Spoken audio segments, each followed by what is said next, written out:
ਸਾਰੀਆਂ ਪੂਰੇ ਘਰ ਦੀਆਂ ਖਿੜਕੀਆਂ ਦੇ ਵਿੰਡੋ ਸਿਲਾਂ ਪਈਆਂ ਨੇ ਜੀ ਪਮੈਸ਼ਾਂ ਕਰ ਲੈਣੀਆਂ ਨੇ। ਠੀਕ ਹੈ ਸਾਈਜ਼ ਵਾਈਜ਼ ਉੱਥੇ ਰੱਖ ਕੇ ਫਿਰ ਇਹਨਾਂ ਨੂੰ ਲਾਣਾ ਹੈ ਤੁਸੀਂ। ਠੀਕ ਹੋ ਗਿਆ ਸਰ। ਠੀਕ ਹੈ ਓਕੇ ਹੋ ਗਿਆ।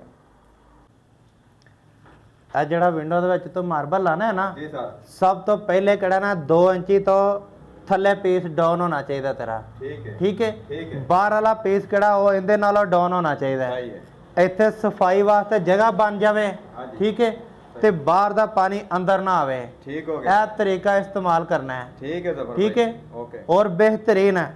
ਇਹ ਕਿਦਾਂ ਮੈਂ ਦੁਬਾਰਾ ਆਵਾਂ ਇਹ ਮੈਨੂੰ ਪੱਥਰ ਚਮਕਦਾ ਨਜ਼ਰ ਆਵੇ। ਇਹ ਸਾਰੀ ਸਫਾਈ ਕਰਕੇ ਨੀਰੂ ਪਾਣੀ ਲਾ ਕੇ ਤੇ ਤਸੱਲੀ ਕਰਕੇ ਠੀਕ ਹੋ ਗਿਆ। ਮੈਂ ਆਪਣੀ ਨਿਗਰਾਨੀ ਦੇ ਵਿੱਚ ਇਹ ਸਾਰਾ ਕੰਮ ਸ਼ਮ ਚੈੱਕ ਕਰਨਾ ਹੈ ਠੀਕ ਹੈ ਤੇ ਕਲੀਅਰ ਹੋਣਾ ਚਾਹੀਦਾ ਹੈ। Okay sir. ਆਪਣੇ ਸਭ ਕਿਹੜਾ ਨਾ ਦੋਸਤਾਂ ਨੂੰ ਭਰਾਵਾਂ ਨੂੰ ਵੀਰਾਂ ਨੂੰ ਸਭ ਇਹ ਕਿਹੜਾ ਨਾ ਪੱਥਰ ਆਪਾਂ ਚਮਕਦਾ ਨਜ਼ਰ ਆਣਾ ਚਾਹੀਦਾ। ਚਮਕਦਾ ਨਜ਼ਰ ਆਤਾ। ਠੀਕ ਹੈ ਠੀਕ ਹੈ। ਆਪਣਾ ਖਿਆਲ ਰੱਖਣਾ ਹੈ।